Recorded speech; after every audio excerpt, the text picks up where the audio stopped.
السلام علیکم ورحمۃ اللہ وبرکاتہ۔ وعلیکم السلام الحمد للہ رب العالمین والعاقبۃ للمتقین سید الانبیاء والمرسلین من کان نبیا وآدم بین الماء والطین سید الکونین امام القبلتین جد الحسن والحسین سید الصابرین وعلی الطیبین الطاہرین وعلی شیخ الاسلام والمسلمین سیدنا عبد القادر محی الدین وعلی سید الاولیاء ولی الہند سیدنا معین الدین وعلی سیف ربانی سیدنا نعیم الدین جیلانی رضی اللہ تعالی عنہم اجمعین وعلی آلہ وصحابہ اجمعین اما بعد فاعوذ باللہ من الشیطان الرجیم بسم اللہ الرحمن الرحیم لقد من اللہ علی المؤمنین اذ بعث فیہم رسولا آمنت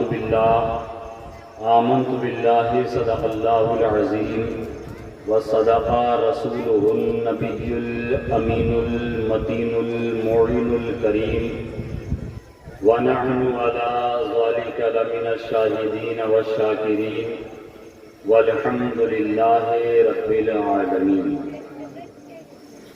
غوث اعظم بمنی بے سر و ساما مدد قبلہ دین مدد کعبہ ایمان مدد ازبِ صدر الافاضل شیخ من بدر منیر کیجئے امداد ہم سب کی یا غوث اعظم دستگیر آمین۔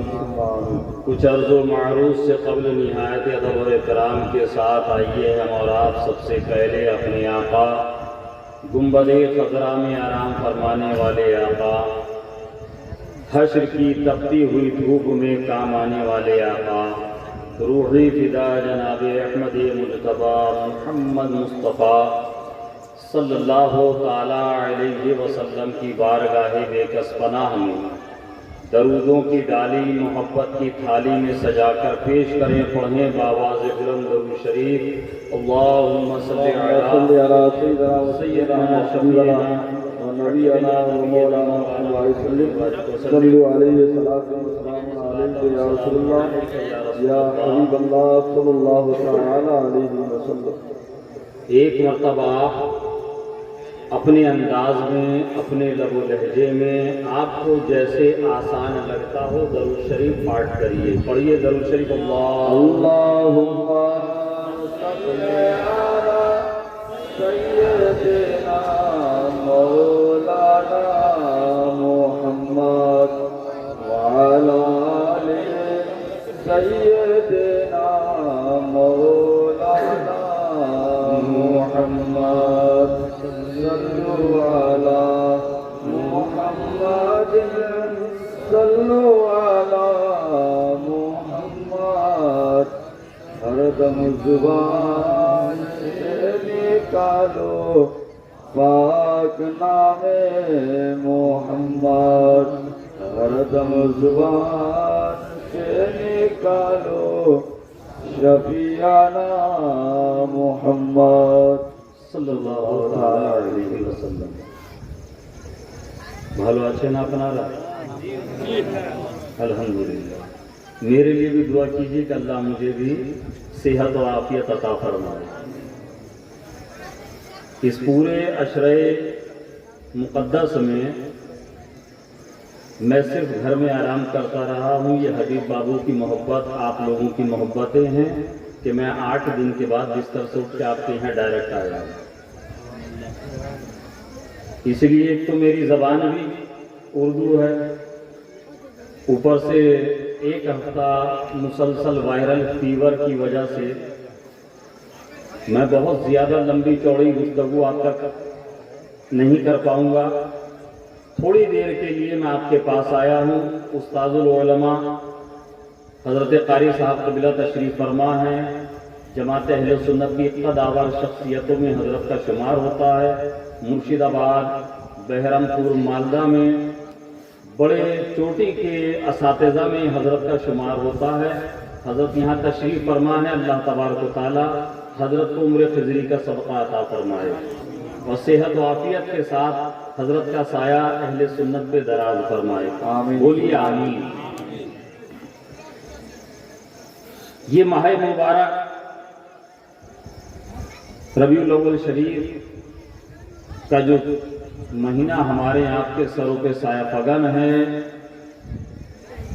اللہ تبارک و تعالی ہمیں اور آپ کو اس ماہ مبارک میں زیادہ سے زیادہ نیکیاں کرنے کی اور اس کی 12ویں تاریخ کو جو اللہ نے اپنے حبیب کی شکل میں جو نعمت عظمیٰ ہمیں عطا فرمائی ہے، اللہ اس نعمت عظمیٰ کے صدقے ہمارے ظاہر و باطن کو ایسا بنا دے جیسا وہ اور اس کا حبیب چاہتے ہیں. کہیے آمین. تم آمین. آمین. شب نور کو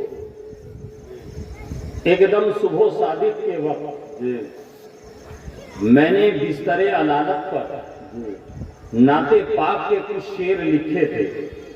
یہ بالکل پہلی مرتبہ آپ لوگوں کے دیار محبت میں سنا رہا ہوں. اردو کے اشعار ہیں. انشاءاللہ دیکھیے یہ زبان کوئی بھی ہو، ہماری آپ کی زبان کوئی بھی ہو، مگر عشق کی زبان ایک ہی ہوتی ہے. سبحان اللہ. سبحان اللہ.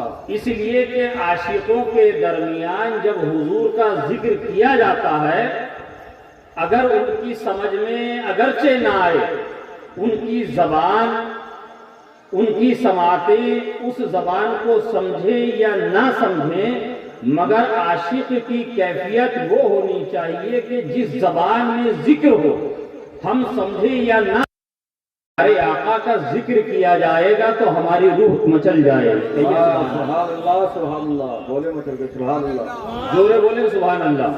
سبحان اللہ. میں مطلع حاضر کر رہا ہوں. ارشاد ہو.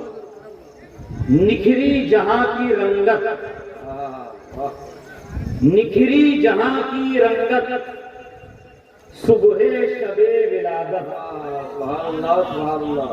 نکھری جہاں کی رنگت، صبح شب ولادت، چاروں طرف ہے رحمت، صبح شب ولادت. چاروں طرف ہے رحمت، صبح شب ولادت، اور حسن مطلع ہر دل ہے پر مسرت، صبح شب ولادت. سبحان اللہ. ہر دل ہے پر مسرت، صبح شب ولادت. ارے اتری جو رب کی رحمت، صبح شب ولادت. نعرہ تکبیر. نعرہ رسالت. فیضان حضور صدر الافاضل، فیضان حضور صدر العلماء، حضور ندم العلماء، جشن عید میلاد النبی. نعرہ تکبیر. اتری جو رب کی رحمت، صبح شب ولادت. اور یہ آپ دیکھ رہے ہیں گلیاں سجی ہوئی ہیں، راستے سجے ہوئے ہیں. آپ کے یہاں 12 ربیع الاول کو گلیاں سجائی جاتی ہیں نا، جھنڈے لگاتے ہیں نا. کون کون لگاتا ہے؟ سب لگاتے ہیں. کون کون لگاتا ہے؟ ماشاءاللہ. کہیے سبحان اللہ. سبحان اللہ. یہ شعر سماعت فرمائیں ارشاد ہو. کہ گلیوں کو ہم سجائیں، میلاد اب منائیں. گلیوں کو ہم سجائیں، میلاد ہم منائیں. ارے آئی عظیم نعمت، صبح شب ولادت. سبحان اللہ. سبحان اللہ. آئی عظیم نعمت. آئی عظیم نعمت صبح شب ولادت۔ اب دیکھیے پوری دنیا کے عشاق جب میلاد مصطفیٰ کی خوشیاں منانے میں مصروف ہوتے ہیں تو اسی زمین پر کچھ لوگ ہیں جو کہ جن کے سینوں پر بجلیاں گرتی ہیں۔ مفتی اعظم رحمۃ اللہ علیہ فرماتے ہیں کہ سوائے ابلیس کے جہاں میں سبھی تو خوشیاں منا رہے ہیں، سوائے ابلیس کے جہاں میں ملاحظہ فرمائیں کہ اعلان کر رہا ہے منادی غیب سے، اعلان کر رہا ہے منادی یہ غیب سے کیا؟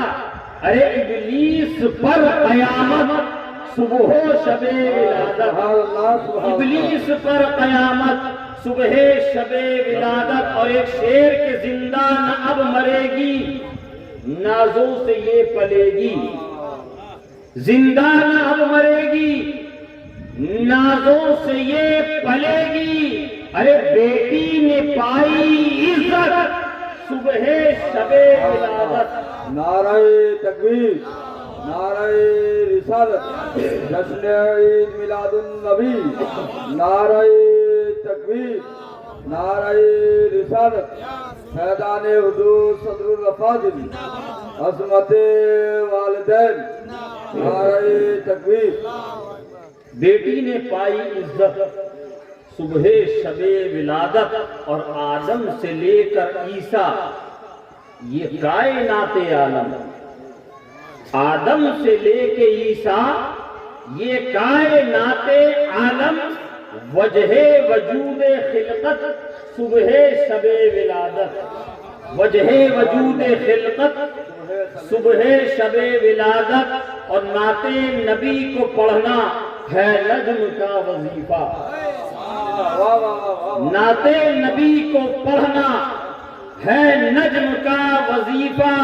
ارے اچھی ہے تیری عادت صبح شب ولادت، اچھی ہے تیری عادت صبح شب ولادت، نکھری جہاں کی رنگت صبح شب ولادت، چاروں طرف ہے رحمت صبح شب ولادت۔ جھوم کے ایک مرتبہ درود شریف کا نظرانہ پیش کریں۔ اللہم صلی علی اللہم صلی علی سیدنا و شفیعنا و حبیبنا شفیعنا و نبینا و مولانا محمد وسلم، صلو علیہ صلاۃ و سلام علیک یا رسول اللہ صلی اللہ یا علیہ حبیب اللہ صلی اللہ تعالی علیہ وسلم۔ حضرات، میں نے جس آیت مقدسہ کی تلاوت کا شرف حاصل کیا، اللہ تبارک و تعالیٰ قرآن پاک میں ارشاد فرماتا ہے لَقَدْ مَنَّ اللَّهُ عَلَى الْمُؤْمِنِينَ إِذْ بَعَثَ فِيهِمْ رَسُولًا۔ اللہ نے احسان کیا مومنین پر کہ انہی میں سے ایک رسول ان کے درمیان بھیجا۔ بولیے سبحان اللہ۔ سبحان اللہ۔ یہ اس آیت کریمہ کا ترجمہ، مطلب، مفہوم، ایکسپلین۔ اللہ تبارک و تعالیٰ نے فرمایا کہ اللہ نے مومنین پر احسان کیا کہ انہی میں سے ایک رسول ان کے درمیان اللہ نے بھیجا، ہم نے مبعوث فرمایا۔ لقد من اللہ علی المؤمنین اذ بعث فیہم رسولا، انہی میں سے ایک رسول ہم نے مبعوث فرمایا، انہی کے درمیان اتارا۔ یہ کائنات عالم حدیث قدسی میں آتا ہے، ادھر تھوڑی دیر توجہ فرما لیجیے، اس لیے کہ اس وقت میں ایسی کنڈیشن میں ہوں کہ مجھے دیکھنا بھی عبادت ہے، مجھے سننا بھی عبادت ہے۔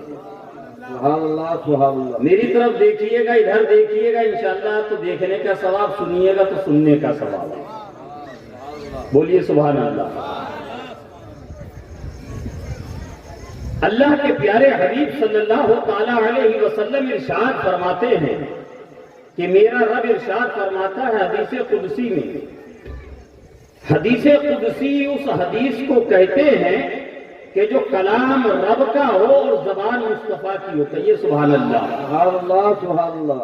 آقا کریم صلی اللہ تعالی علیہ وسلم ارشاد فرماتے ہیں، آپ فرماتے ہیں کہ اللہ فرماتا ہے، کیا فرماتا ہے کہ حبیب اگر آپ کو پیدا کرنا مقصود نہ ہوتا، میں آسان لہجے میں، آسان زبان میں آپ تک کچھ باتیں، کچھ قیمتی باتیں پہنچانے کی کوشش کر رہا ہوں کہ رب فرماتا ہے کہ حبیب اگر آپ کو اس دنیا میں بھیجنا مقصد نہ ہوتا تو میں اس کائنات کو نہ بناتا۔ بولیے سبحان اللہ۔ حضور فرماتے ہیں کہ رب فرماتا ہے کہ حبیب اگر آپ کو پیدا کرنا مقصد نہ ہوتا تو میں آسمان کا شامیانہ نہ لگاتا۔ کہیے سبحان اللہ۔ رب فرماتا ہے پیارے اگر تمہیں بھیجنا مقصد نہ ہوتا تو میں جنت کو نہ بناتا۔ بولیے سبحان اللہ۔ سبحان اللہ، سبحان اللہ۔ یہ زمین، یہ آسمان، یہ چاند و ستارے، یہ چاند و سورج کی قندیلیں، یہ ستاروں کی انجمن، یہ سمندر کے موجوں کو طغیانی، یہ دریاؤں کو روانی، یہ زمین کو سبزہ، یہ آسمان کو بلندی۔ رب فرماتا ہے حبیب اے پیارے اگر آپ کو پیدا کرنا مقصد نہ ہوتا تو میں اس عالم کے 18,000 مخلوقات کو وجود نہ دیتا۔ 18,000 اس عالمین کی 18,000 مخلوقات کو وجود نہ بخشتا، وجود نہ دیتا، پیدا نہ کرتا۔ کیا سمجھ میں آیا؟ یہ زمین بنی مصطفیٰ کے صدقے، یہ آسمان بنا مصطفیٰ کے صدقے، یہ چاند و سورج بنے مصطفیٰ کے صدقے، یہ ستارے بنے مصطفیٰ کے صدقے، یہ پہاڑ کو سختی ملی مصطفیٰ کے صدقے، دریاؤں کو روانی ملی مصطفیٰ کے صدقے۔ یہ 18,000 عالمین کو جو 18 عالمین کے 18,000 مخلوقات کو جو رب تبارک و تعالیٰ نے وجود بخشا ہے یہ سب صدقہ مصطفیٰ کا ہے، یہ سب صدقہ آمنہ کے لال کا ہے۔ کیا کیا مصطفیٰ کے صدقے بنا ہے، کیا کیا مصطفیٰ کے صدقے میں بنا ہے، کیسے سمجھو گے، کیسے شمار کرو گے؟ آؤ وہی بولی بولو جس کو بریلی کے تاجدار امام احمد رضا نے فرمایا، اعلیٰ حضرت نے فرمایا یا رسول اللہ زمین و زمان تمہارے لیے، زمین و مکہ تمہارے لیے، چنی و چنا تمہارے لیے، بنے دو جہاں تمہارے لیے یا رسول اللہ، دہن میں زباں تمہارے لیے، بدن میں ہے جان تمہارے لیے، دہن میں زباں تمہارے لیے، بدن میں ہے جان تمہارے لیے، ہمارے یہاں تمہارے لیے، روحے بھی وہاں تمہارے۔ سبحان اللہ۔ نعرہ تکبیر، نعرہ رسالت، فیضان حضور صدر الافاضل، فیضان حضور فدائے ملت، جشن عید میلاد النبی، نعرہ تکبیر، زندہ باد زندہ باد۔ آپ سمجھے؟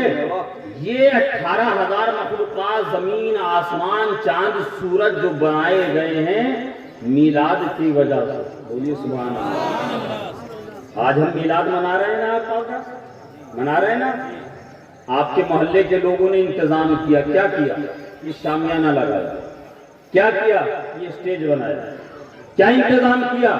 لائٹوں سے راستوں کو سجا دیا، کیا انتظام کیا؟ آپ کے لیے بیٹھنے کا اچھا انتظام کر دیا، کیا انتظام کیا؟ لنگر کا اہتمام کر دیا۔ ارے جو ہمارے وجود، جو ہماری قدرت میں ہوتا ہے، جو ہمارے اختیار میں ہوتا ہے، جو ہمارے اور آپ کے اختیار میں ہوتا ہے ہم وہ کرتے ہیں، اور بلکہ اس سے بڑھ کر کوشش کرتے ہیں۔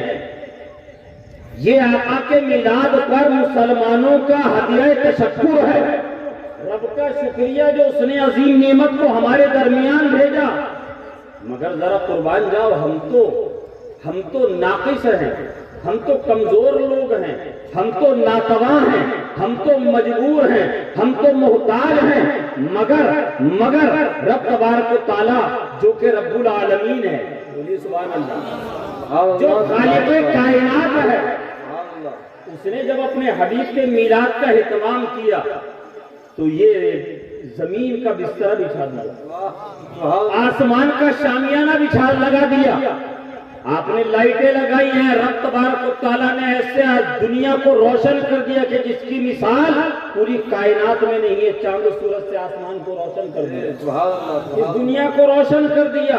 اب میلاد خوش نصیب منا رہے ہیں، میلاد آقا کے چاہنے والے منا رہے ہیں، میلاد آقا سے محبت کرنے والے منا رہے ہیں، اور یہی رب چاہتا ہے، رب نے یہی فرمایا ہے، لقد من اللہ علی المؤمنین اذ بعث، کہ اللہ نے احسان کیا مومنین پر، کس پر؟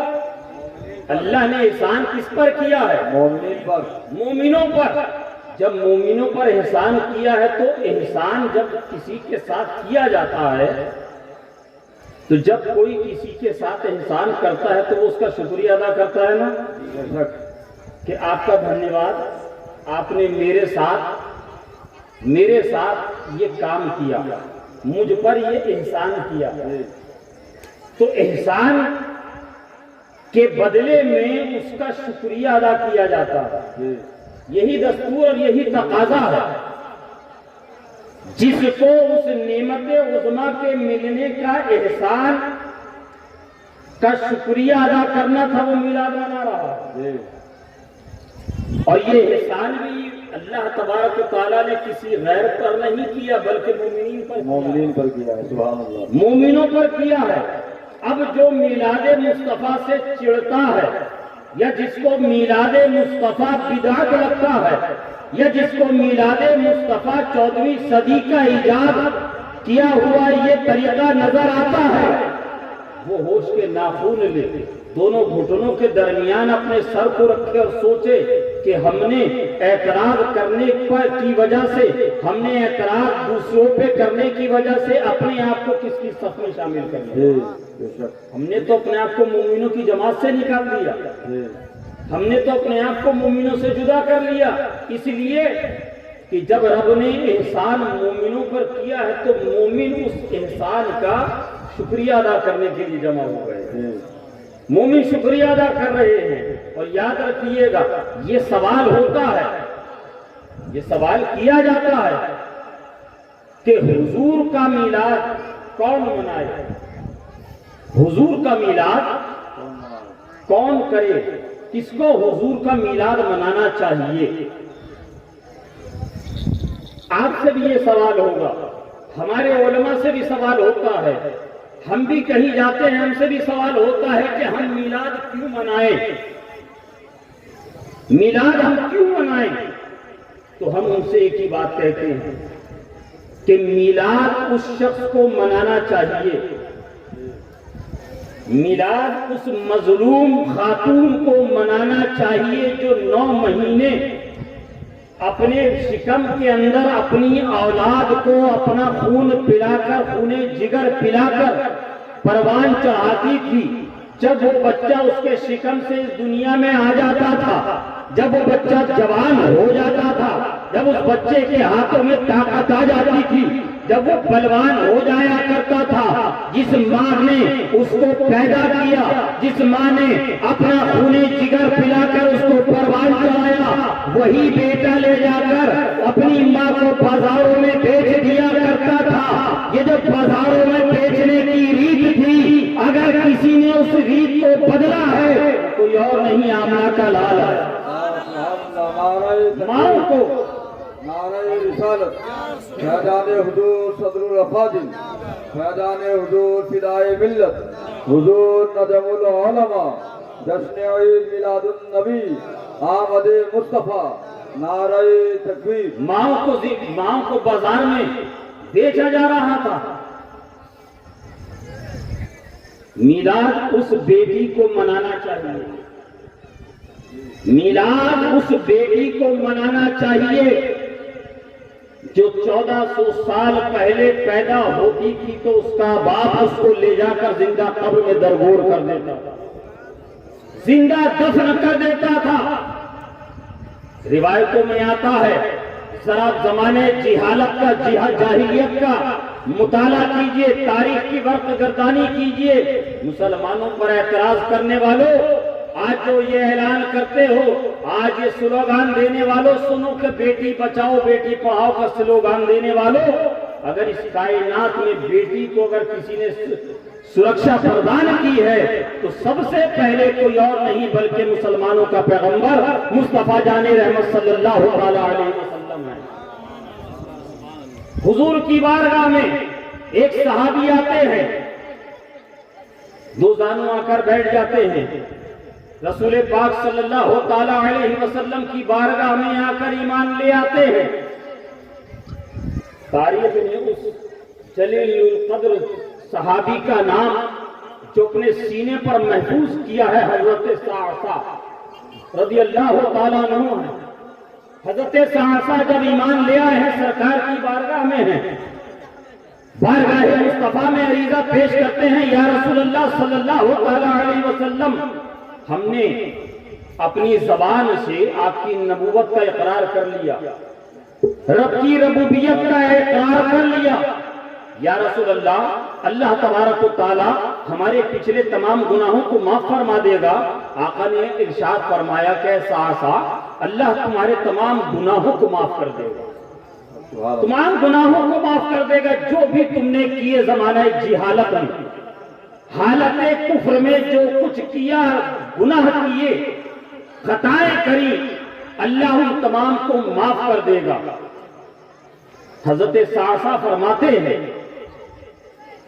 یا رسول اللہ صلی اللہ علیہ وسلم، میرے ماں باپ آپ پر قربان، یا رسول اللہ، اور ہم نے جو اس زمانے کفر میں، حالت کفر میں جو نیکیاں کری تھی، کیا اس کی بھی ہمیں جزا اور سزا ملے گی؟ کیا ہمیں اس پر بھی کچھ اجر ملے گا؟ آقا ارشاد فرماتے ہیں، کیسی نیکیاں، کیسا نیک عمل؟ حضرت سعصع فرماتے ہیں، یا رسول اللہ صلی اللہ تعالی علیہ وسلم، میں اپنے قبیلے کا بڑا سرمایہ دار تھا، بڑا عزت و شرافت والا تھا، بڑا پیسے والا تھا۔ یا رسول اللہ صلی اللہ تعالی علیہ وسلم، ایک دن میرے چند اونٹ میرے گھر کی میرے آنگن سے، اور جہاں جانوروں کو باندھنے کی باڑ جگہ تھی، وہاں سے رسی کھل جانے کے سبب 3 اونٹ وہاں سے دور نکل گئے۔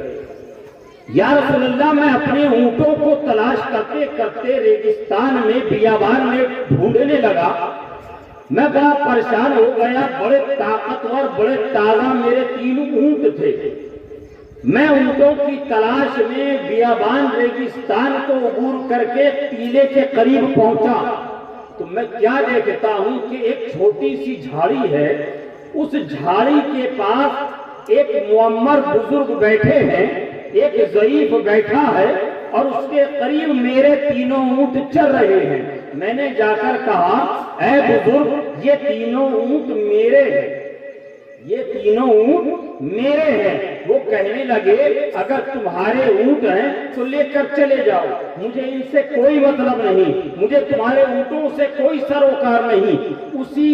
اسی جھاڑی کی برابر میں ایک چھوٹا سا کمرہ تھا، ایک کٹیا تھی۔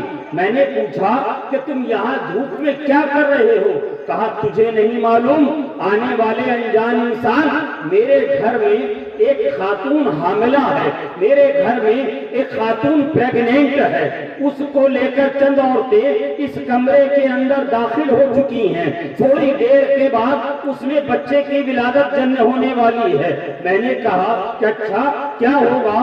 تم کیا کرو گے؟ خوشی مناؤ گے یا افسوس کرو گے؟ وہ کہتا ہے، ضعیف کہتا ہے، اگر بیٹا پیدا ہوگا خوشی مناؤں گا، بیٹا پیدا ہوگا مبارکبادیاں وصول کروں گا، بیٹا پیدا ہوگا کھجوریں تقسیم کروں گا۔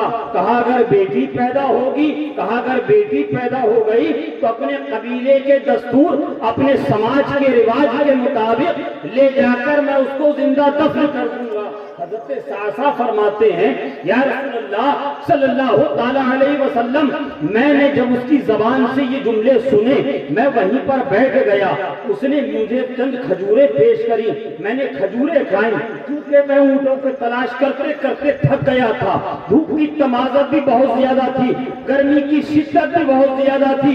یا رسول اللہ، اس نے مجھے مشکیزے سے تھوڑا پانی پیش کیا، میں نے تھوڑا پانی پیا، پانی پینے کے بعد ابھی چند لمحے ہی گزرے تھے، اندر سے بچے کے رونے کی آواز آتی ہے، میں نے صرف کہا کیا ہوا؟ کہا کیا بھی رک جاؤ پتہ کرتا ہوں۔ میں نے اس ضعیف نے حضرت سعصع فرماتے ہیں اندر آواز لگائی، اندر سے ایک بوڑھی خاتون آئی، اس نے کہا کہ تمہارے گھر میں بیٹی آئی ہے، بیٹی تمہارے گھر میں بیٹی آئی ہے۔ وہ کہتا ہے کہ بیٹی کو آئی ہے، اس کو میرے پاس لے کر آؤ، ایک کپڑے میں چادر کے ٹکڑے میں لپیٹ کر بیٹی کو لایا گیا۔ حضرت سعصع فرماتے ہیں وہ ضعیف شخص میرے قبیلے کا نہیں تھا، میں اس کو نہیں جانتا تھا، پہلی بار میں اس سے ملا تھا، اس سے پہلے نہ میں اس کے قبیلے کو جانتا تھا، نہ میں اس کے خاندان کو جانتا تھا، نہ میں اس کی نسل کے بارے میں جانتا تھا، مگر جب تھوڑی دیر میں نے اس کی گفتگو سنی تو میں سن کر اس کے پاس بیٹھنے پر مجبور ہو گیا۔ تھوڑی دیر کے بعد ایک خاتون کپڑے میں لپیٹ کر اس بچی کو لے کر آئی، بچی کو لانے کے بعد اس ضعیف شخص کے حوالے کر دیا۔ وہ ضعیف شخص ابھی اٹھتا کہ بچی کو لے جا کر ریگستان میں زندہ دفن کر دے، حضرت سعصع فرماتے ہیں کہ مجھ سے رہا نہ گیا، میرے دل کی کیفیت بدلنے لگی۔ میں نے اس سے کہا اے ضعیف انسان، تم یہ بیٹی کو لے جا کر زمین میں دفن کر دو گے، تمہارا کیا فائدہ ہوگا، تمہیں کیا ملے گا؟ وہ کہتا کہنا کیا چاہتے ہو، جو کہنا چاہتے ہو کھل کر کہو، جو بولنا چاہتے ہو صاف صاف بولو۔ حضرت سعصع کہتے ہیں میرے پاس 3 اونٹ تھے، میں نے اس سے کہا کہ دیکھو تمہارے گھر میں بیٹی آئی ہے، تم اس کو دفن کر دو گے تمہیں کچھ نہیں ملے گا، اگر تم اپنی بیٹی کو زندہ میرے حوالے کر دو گے میں اپنے 2 اونٹ تمہیں دے دوں گا۔ بولیے سبحان اللہ، سبحان اللہ، سبحان اللہ۔ 2 اونٹ تمہیں دے دوں گا۔ حضرت سعصع فرماتے ہیں کہ جب میں نے اس سے یہ مطالبہ کیا تو وہ کہتا ہے کہ نہیں، 2 اونٹ نہیں بلکہ 3 اونٹ دینے پڑیں گے، سبحان اللہ، سبحان 3 اللہ۔ اونٹ دینے پڑیں گے۔ حضرت سعصع فرماتے ہیں میں نے اس سے کہا کہ ٹھیک ہے، مجھے منظور ہے، مگر ایک میری شرط ہے، ایک جانور سواری کے لیے مجھے دے دو، اس لیے کہ میرا گھر یہاں سے بہت دور ہے۔ اس تپتی ہوئی زمین پر اس دوپہریہ کے وقت میں دھوپ کی تمازتوں میں اس بچی کو لے کر اس اونٹ پر سوار ہو کر جانا چاہتا ہوں، تم اپنا کوئی نمائندہ، کوئی اپنا ایلچی میرے ساتھ بھیج دو جو مجھے گھر پہنچا کر اس اونٹ کو بھی لے کر آ جائے۔ حضرت سعصع فرماتے ہیں وہ راضی ہو گیا، ایک شخص اس نے میرے ہاتھ کر دیا، وہ شخص میرے ساتھ میرے گھر تک آیا، میں گھر پہنچا، اونٹ لے کر وہ چلا گیا، میں نے 3 اونٹ دے کر یہ بچی کو لے آیا، گھر کے آنگن میں داخل ہوا، میری اہلیہ نے دیکھا، میری بیوی نے دیکھا، میری بیوی نے دیکھ کر مجھ سے کہا اے سعصع یہ کس کو لے کر آ گئے؟ حضرت سعصع فرماتے ہیں یا رسول اللہ میں نے سارا ماجرا، ساری باتیں اس کو بتائی، میری بیوی نے اس بچی کو اپنے سینے سے لگایا، اس بچی کو سینے سے لگایا۔ حضرت سعصع فرماتے ہیں یا رسول اللہ اب وہ بچی میرے پاس کھیلنے لگی، اب وہ دھیرے دھیرے بڑی ہونے لگی، دھیرے دھیرے وہ پروان چڑھنے لگی، دھیرے دھیرے جب وہ بڑی ہونے لگی وہ میرے کندھوں پر چڑھ جاتی، کبھی میرے سینے پر چڑھ کر کھیلتی، کبھی وہ میری گود میں کھیلا کرتی، کبھی میری داڑھی سے کھیلا کرتی، کبھی میرے زلفوں سے کھیلا کرتی۔ یا رسول اللہ اس کی یہ ادا مجھے اتنی پسند آئی، اب میں اس تلاش میں رہتا، اب میں اس تاک میں رہتا علاقے کے اندر کون سا قبیلہ ہے، علاقے میں کون سا خاندان ہے جو بچیوں کو زندہ دفن کر دیتا ہے۔ فرماتے ہیں میں جاتا ان کے یہاں سے خبر لیتا کس کے گھر میں بیٹی پیدا ہوئی ہے، 3 اونٹ دیتا اور بیٹی کو لے آتا، سبحان اللہ، سبحان اللہ۔ 3 اونٹ دیتا اور بیٹی کو لے آتا، یا رسول اللہ اس طرح میں نے 315 بیٹیوں کو اپنے گھر میں پروان چڑھایا ہے۔ سبحان اللہ 315 بیٹیوں کو یا رسول اللہ میں نے پروان چڑھایا ہے، ان کو پالا ہے۔ اے آقا، اے میرے داتا، اے میرے ملجا، اے ہمارے ماوا، اے رسول برحق صلی اللہ تعالی علیہ وسلم، کیا رب تبارک و تعالی ہماری اس نیکی کی بھی ہمیں جزا عطا فرمائے گا؟ سبحان اللہ۔ رب ہمیں اس پر نیکیاں عطا فرمائے گا۔ رسول پاک صلی اللہ تعالی علیہ وسلم نے حضرت سعصا سے فرمایا ہے، سعصا اگر رب تبارک و تعالیٰ کو تیری وہ نیکیاں بچیوں کا پرورش کرنا پسند نہ آتا تو تجھے حالت کفر میں رہنے دیتا، اسلام کی اور ایمان کی دولت عطا نہیں فرماتا۔ ابھی اعلیٰ حضرت فرماتے ہیں یا رسول اللہ، کر کے تمہارے گناہ مانگے تمہاری پناہ، کر کے تمہارے گناہ مانگے تمہاری پناہ، ارے تم کہو دامن میں آ تم پہ کرو۔ نعرہ تکبیر، نعرہ رسالت، میدان حضور صدر الافاضل، حضور نجم العلماء، جشن عید میلاد النبی، سرکار کی آمد، مختار کی آمد، غمخوار کی آمد، آقا کی آمد، نعرہ تکبیر، نعرہ رسالت۔ لقد من اللہ علی المؤمنین اذ بعث فیہم رسولا، اللہ نے احسان مومنین پر کیا۔ اب مومنین کا یہ 1400 سالوں سے طریقہ ہے کہ جب حضور کے میلاد کا وقت آتا ہے، بڑھ چڑھ کر مسلمان عید کی خوشیاں مناتے ہیں، عید میلاد النبی کی خوشیاں مناتے ہیں، جھنڈوں کو لگاتے ہیں، چراغاں کرتے ہیں، غریبوں کو کھانا کھلاتے ہیں، محفل میلاد کا انعقاد کرتے ہیں۔ بولیے سبحان اللہ۔ سبحان اللہ، سبحان اللہ۔ یاد رکھیے گا یہی 1400 سالوں سے صحیح طریقہ ہے جو الحمدللہ ہم اہل سنت بریلویوں کے حصے میں آیا۔ بولیے سبحان اللہ۔ اور حضور کا میلاد، اللہ اکبر، حضور کا ذکر آج ہم 14 صدیوں کے بعد کر رہے ہیں۔ ذرا تاریخ کا مطالعہ کیجیے، ہسٹری کا جائزہ لیجیے۔ تاریخ بتاتی ہے یمن کا ایک بادشاہ گزرا ہے جس کو طبع اول بھی کہتے ہیں۔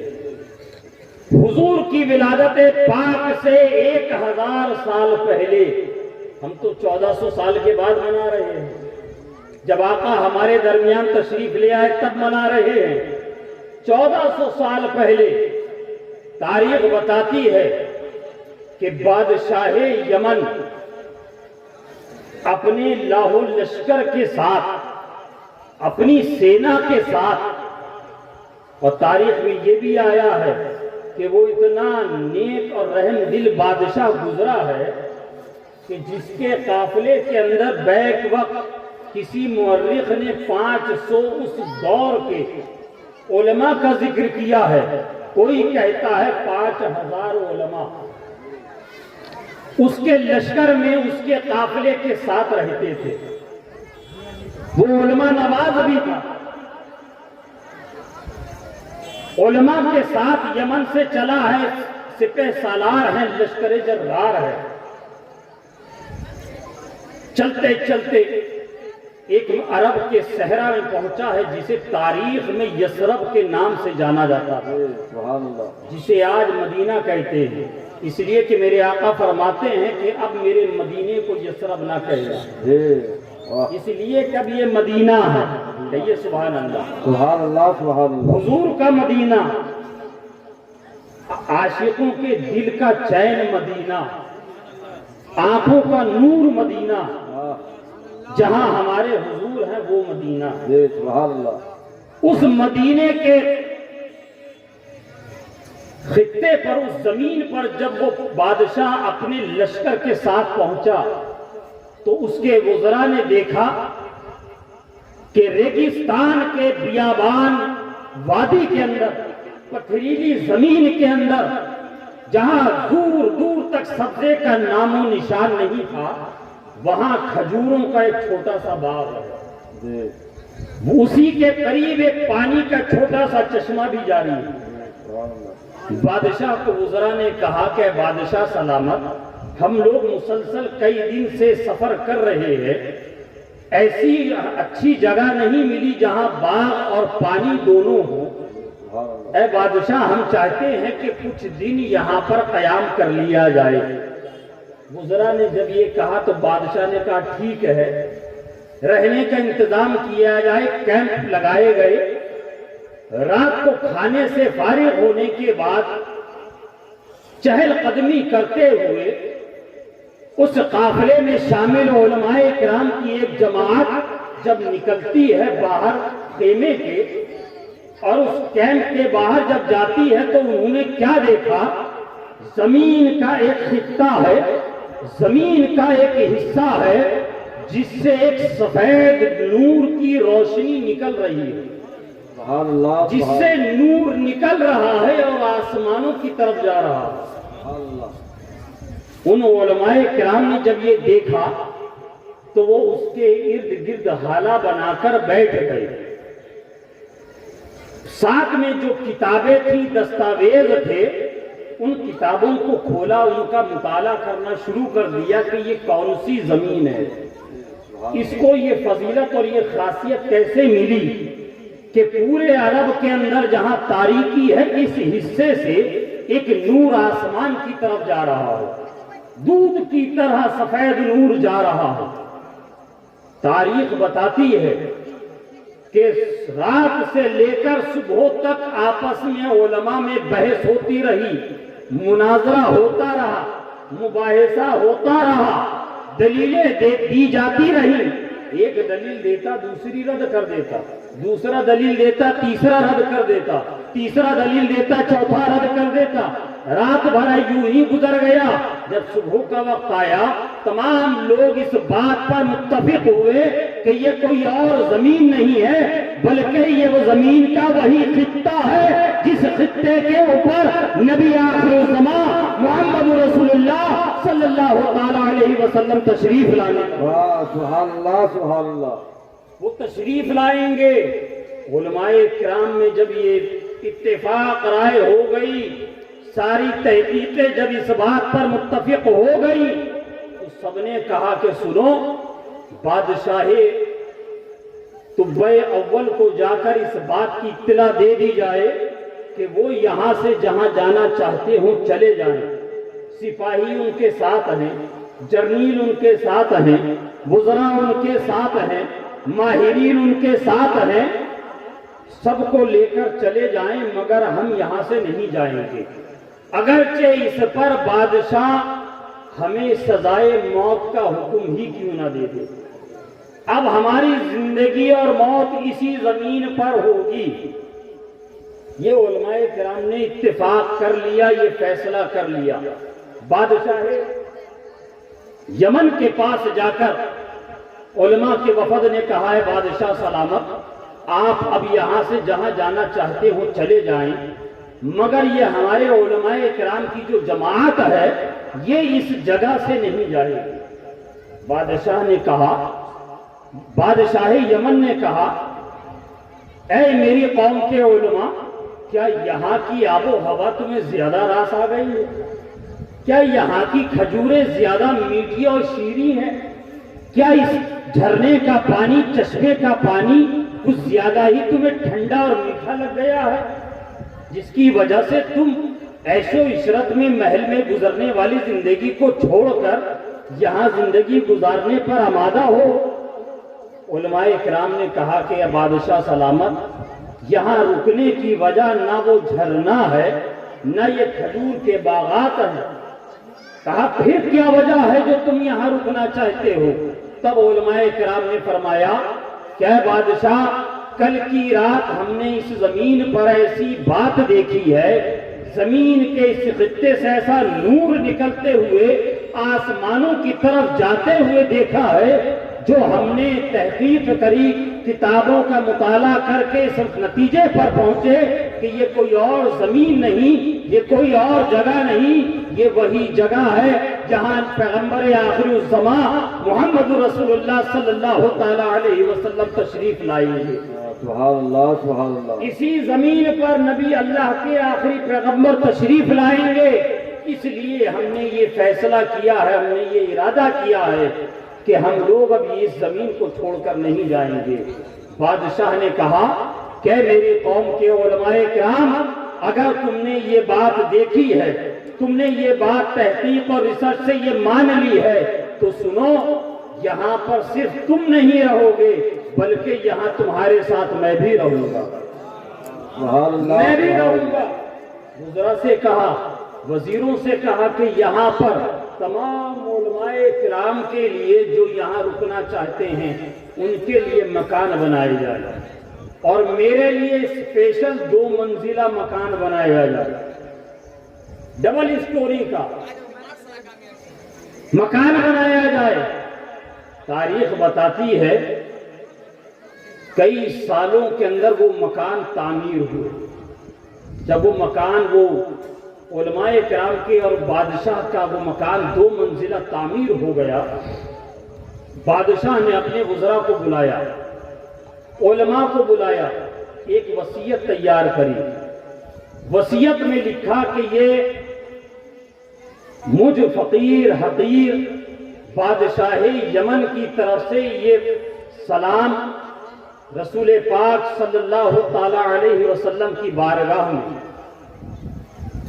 اور اس میں لکھا کہ میں حضور پر ایمان لاتا ہوں، کہیے سبحان اللہ، اور میرے ساتھ یہ جتنے لوگ ہیں میں ان تمام کے ایمان پر بھی گواہی دیتا ہوں، ان کے ایمان لانے پر بھی گواہی دیتا ہوں۔ اور وہ وصیت لکھی، لکھنے کے بعد علماء کرام سے فرمایا کہ اے میری قوم کے علماء وزراء، اگر میرا انتقال ہو جائے اور نبی آخر الزمان تشریف نہ لائیں، ان کی بعثت نہ ہو، تو میرے بعد جو اس کرسی بادشاہت پر بیٹھے گا یہ وصیت اس کو دے دی جائے، اور اس کو یہ وصیت کر دی جائے اگر اس کے زمانے میں حضور تشریف لے آئے تو وہ پیش کر دے، اگر وہ نہ دیکھ پائے، حضور کا زمانہ نہ پائے، تو وہ آنے والی نسلوں کو۔ اسی طریقے سے یہ سلسلہ چلتا رہے جب تک حضور تشریف نہ لے آئے، حضور تشریف نہ لے آئے۔ تاریخ بتاتی ہے یہ واقعہ حضور کی ولادت سے 1000 سال پہلے کا ہے، 1000 سال پہلے۔ آخر کار 1000 سال کے بعد حضور کی ولادت باسعادت ہوتی ہے۔ 40 سال کی عمر شریف میں آپ نے اعلان نبوت فرمایا، 53 برس تک مکہ مکرمہ میں رہے، پھر حکم ربی ہوتا ہے 53 برس کی عمر میں مکہ مکرمہ سے مدینہ طیبہ کو ہجرت فرماتے ہیں۔ حضرت ابوبکر صدیق ہیں، حضرت عامر بن فہیرہ ہیں، چند لوگوں پر مخصوص قافلہ مکے سے چلا مدینے کی طرف، مدینے کی جانب وہ قافلہ چل دیا ہے۔ مدینے کے لوگوں کو اس بات کی خبر پہنچی کہ ہماری بستی میں، ہمارے علاقے میں، ہمارے شہر میں آخری نبی محمد رسول اللہ تشریف لا رہے ہیں۔ سبحان اللہ سبحان اللہ۔ گھروں میں صفائیاں شروع کر دی، مدینے کی صفائی ہونے لگی، گھروں کو جھاڑا جانے لگا، راستے کشادہ کیے جانے لگے، درختوں کو برابر کیا جانے لگا۔ تاریخ بتاتی ہے کہ حضور جب مدینہ طیبہ تشریف لائے ہیں تو مدینے کے مکانوں کی چھتوں پر بچیاں، عورتیں، ضعیف تشریف فرما تھے، وہاں موجود تھے، اور شہر کے نوجوان مرد جتنے تھے سب مدینے کی بستی سے باہر آ گئے، ایک ٹیلے کے اوپر جمع ہو گئے، ایک چھوٹی سی پہاڑی پہ جمع ہو کر مدینے کو آنے والے راستے کو تکنے لگے۔ ایک پہاڑی کی چوٹی پر بیٹھا ہوا ایک شخص ہے، اس نے دیکھا کہ دور سے قافلے کے آثار نمودار ہو رہے ہیں، قافلہ آتا ہوا نظر آ رہا ہے، گرد و غبار مٹی اڑ رہی ہے۔ اس نے لوگوں کو وہیں سے بتایا کہ اے مدینے کے لوگوں، ہماری بستی کی طرف ایک مختصر سا قافلہ آ رہا ہے، سبحان اللہ، ایک مختصر سا قافلہ آ رہا ہے۔ جب وہ دھیرے دھیرے قافلہ قریب پہنچا، لوگوں نے دیکھا کہ حضور تشریف لا رہے ہیں۔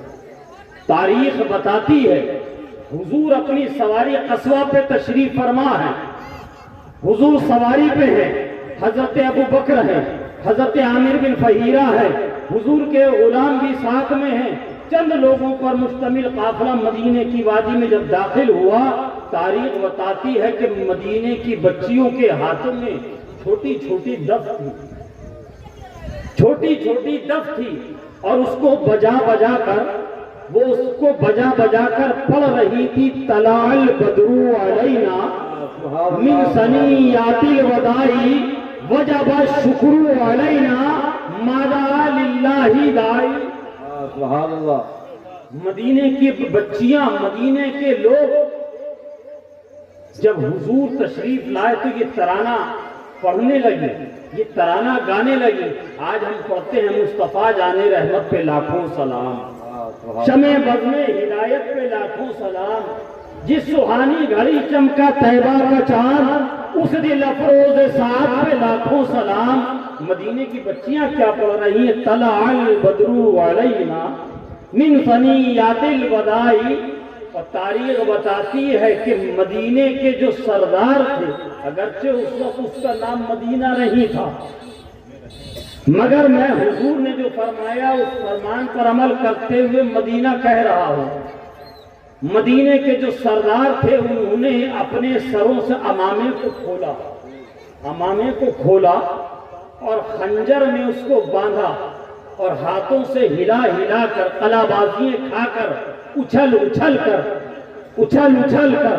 اہلاً و سہلاً مرحبا، اہلاً و سہلاً مرحبا کہ ترانے طلع البدر علینا من ثنیات الوداع وجب الشکر علینا ماذا للہ داعی کے ترانے پڑھتے ہوئے آگے آگے جا رہے ہیں۔ اب 12 ربیع الاول شریف کو جب ہمارے ہاں جلوس نکلتا ہے تو ہمارے ہاں کیا ہوتا ہے؟ یہی صلاۃ و سلام ہوتا ہے نا، یہی جھنڈے لے کے ہم لہراتے ہیں نا، ہاتھوں میں جھنڈیاں ہوتی ہیں، گھروں میں جھنڈے ہوتے ہیں، تو یہ سمجھ میں آ گیا نا، یہ جھنڈے لہرانا، جلوس میں میلاد میں جھنڈیاں لگانا کس کا طریقہ ہے؟ یہ حضور کے غلاموں کا، عاشقوں کا طریقہ ہے۔ حضور کے سامنے، حضور کی موجودگی میں یہ غلام کر رہے ہیں، حضور نے منع نہیں فرمایا۔ یاد رکھنا، اللہ اور اس کے رسول کو جو چیزیں ناپسندیدہ تھیں، جو چیزیں ناپسندیدہ تھیں، اللہ اور اس کے رسول نے وضاحت کے ساتھ ان تمام چیزوں کا ذکر کر کے ان کو ہمارے لیے حرام کر دیا، اور منع اسی کام سے کیا جاتا ہے، روکا اسی کام سے جاتا ہے جو چیز نقصان دہ ہوتی ہے، جن سے نقصان ہوتا ہے۔ آپ راستے میں سفر کرتے ہیں، جاتے ہیں، گاڑی سے جا رہے ہیں، کبھی آپ نے یہ سائن بورڈ دیکھا ہے لگا ہوا، نو انٹری، اس راستے پر مت جائیے گا، ادھر داخلہ ممنوع ہے؟ دیکھا ہے آپ نے؟ جہاں داخلہ ممنوع ہوتا ہے، جہاں نو انٹری ہوتی ہے، وہیں بورڈ لگا ہوتا ہے، اور جہاں جانے کی اجازت ہوتی ہے وہاں تختی نہیں ہوتی ہے، وہاں سائن بورڈ نہیں ہوتا ہے کہ ادھر سے جا سکتے ہو۔ پتہ یہ چلا کہ جو چیزیں منع کرنے کی تھیں اللہ اور اس کے رسول نے قرآن اور حدیث میں وہ سب واضح کر دی، وضاحت کے ساتھ ان کو منع ذکر کر دیا۔ اگر حضور کو یہ عمل ناپسندیدہ ہوتا تو حضور اس سے بھی روک دیتے، مگر حضور نے روکا نہیں بلکہ ان کو کرنے کی اجازت دی، گویا حضور نے اس کو پسند کیا ہے۔ اب وہ غلام حضور کے آگے آگے جا رہے ہیں ترانہ پڑھتے ہوئے، طلع البدر علینا